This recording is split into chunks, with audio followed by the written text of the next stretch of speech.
We have an update on a viral misinformation story from yesterday that was boosted by a number of establishment media outlets and figures, including Fox News and MSNBC's Joe Scarborough. Now, if you recall, a report which made a distinction between Gazans killed by Israeli forces who had been identified by name versus those who had yet to be identified was construed as evidence that Hamas's reported death tolls were wrong and, in fact, had been halved in number. The UN Secretary General's spokesperson came out to refute the narrative yesterday, stating that the 35,000 fatality estimate remains in place. Joe Scarborough has yet to delete his tweet, claiming that the, quote, Hamas figures are, quote, false. In other news, a high-ranking army officer resigned his post after 13 years, citing the United States' ongoing support of Israel and its 7-month deadly campaign in Gaza. Defense Intelligence Agency Major Harrison Mann announced his resignation, and he did it on a LinkedIn post Monday. He maintained that current policies violate his conscience. He posted an email that he circulated to his colleagues in April, defending his position to step away. It reads in part, quote, "The policy that has never been far from my mind for the past 6 months is the nearly unqualified support for the government of Israel, which has enabled and empowered the killing and starvation of tens of thousands of innocent Palestinians. This unconditional support also encourages reckless escalation that risks wider war." Now, Mann's resignation comes as the Israel-Hamas war intensifies, with Israel's imminent invasion of Rafah looming. Some may say that invasion already begun with a bombing campaign.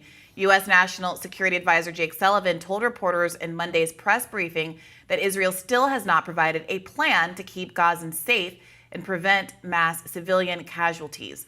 Our own Niall here grilled Sullivan on Israel blocking humanitarian aid from getting to Gaza. Let's take a look. Is Israel restricting the flow of humanitarian aid into Gaza, or is it not? So first, I would point you to the findings of the State Department report that just came out over the weekend.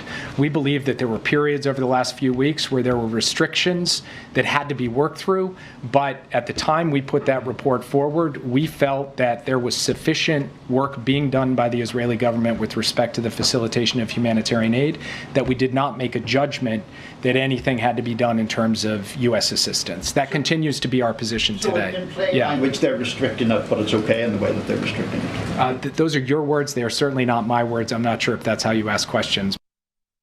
Now, Sullivan raised eyebrows further when he declined to say Israel is committing a genocide. Let's take a look.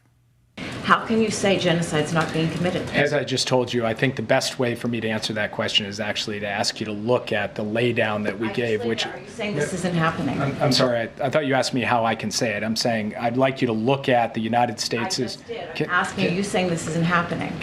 Do you mind if I finish answering your question before you interrupt? Are you saying that she's a liar? The United States has laid down at the International Court of Justice in writing, in detail, its position on this issue, and I'd ask you to read it. Thank you. All right, it seemed like you got a little bit of a talking to about how to ask questions there.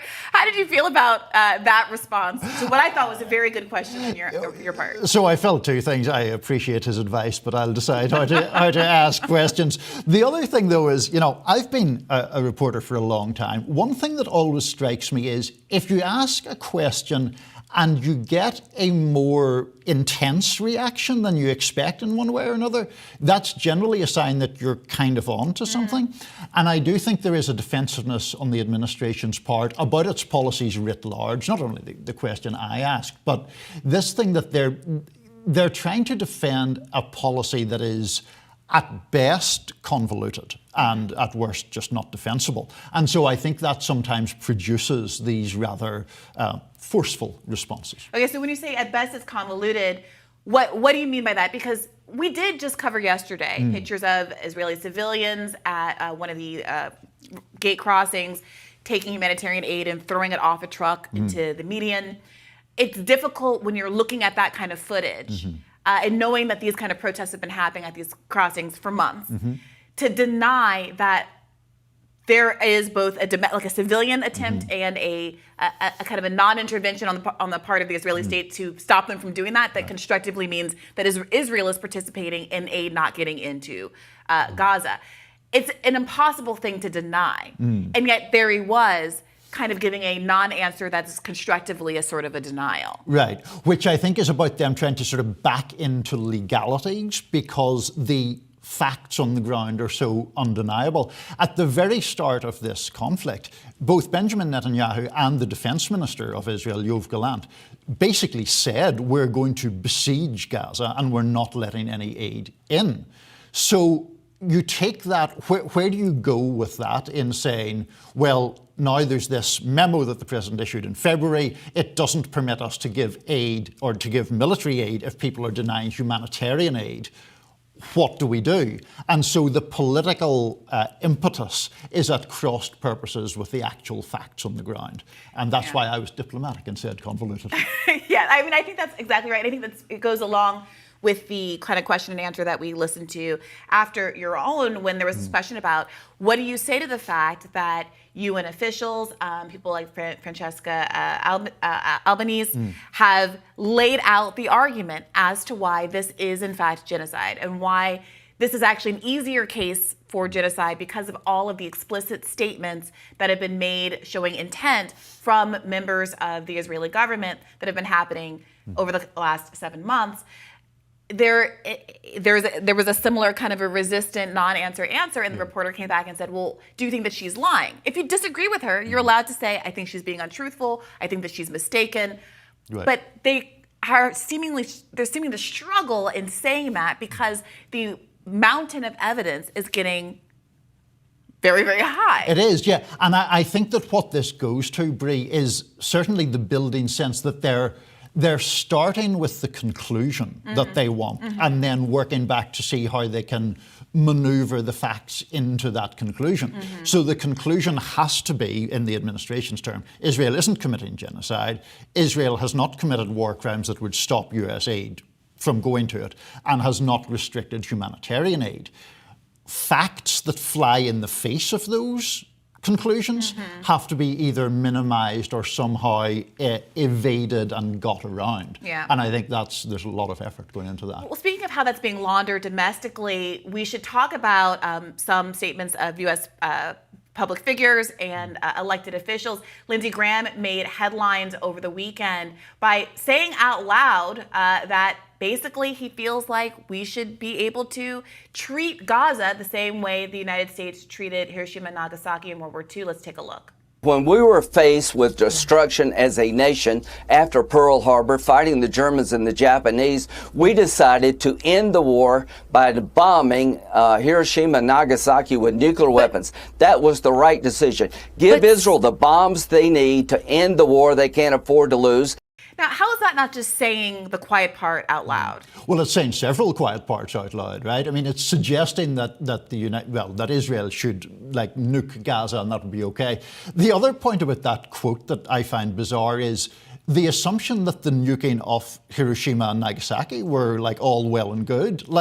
They weren't. Those events are a massive sort of moral blot on the United States history, and events that I think are often sort of pushed a little aside when we tell the narrative of this country and its foreign policy. Right. So there's two elements to this, both of which are pushing in the direction you're talking about. Yeah, and part of the founding of the UN was coming out of World War II and realizing that we had to take a good look in the mirror about how we wanted to conduct our wars and set out some rules for these kinds of exchanges.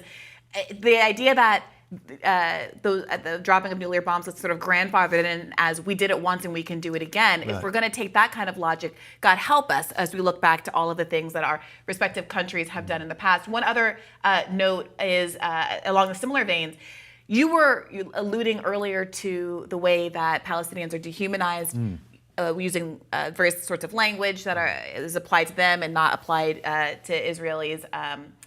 And Alan Dershowitz, who has been a guest on this show, wrote a piece that I think really goes to this point, asking point blank in an article that, again, got a lot of traction over the weekend for how out loud it was. Just how many of Gaza's civilians are entirely innocent? That goes hand in hand with this question of, is it morally appropriate to drop a nuclear bomb on this 2.3 million person population, half of whom is children. Just how many of Gaza's civilians are entirely innocent?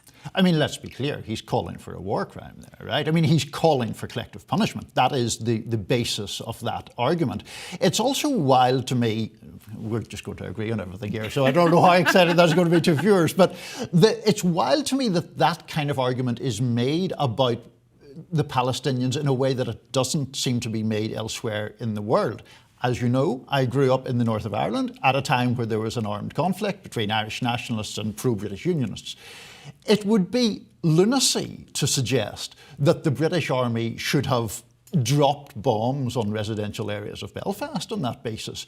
It would have been lunacy on a human rights basis. It would also have been lunacy in the idea that so that makes people more amenable to your rule. Like, that's not what happens. Yeah. And the way that these arguments are regarded as part of the acceptable debate on Israel and Palestine is a whole story in and of itself. Yeah, especially when you have Elon Musk saying you're going to be banned from Twitter if you say Palestine should be free or say decolonize. Right. That's apparently suspendable language. But you can tweet out, you can say that Gazans are. No Gazan is innocent. Right. And how you can then see people normalizing that sort of language, which has been normalized not just by Americans, where it's arguably less important, but by members of Israeli government since October 7th, and not see how that feeds into a kind of a genocidal mindset, and at very least provides grist for an argument that what is happening there is plausibly a genocide. It is sort of beyond me. But we're going to move on to some other subjects, so stick around. We've got a lot more rising coming up next for you today.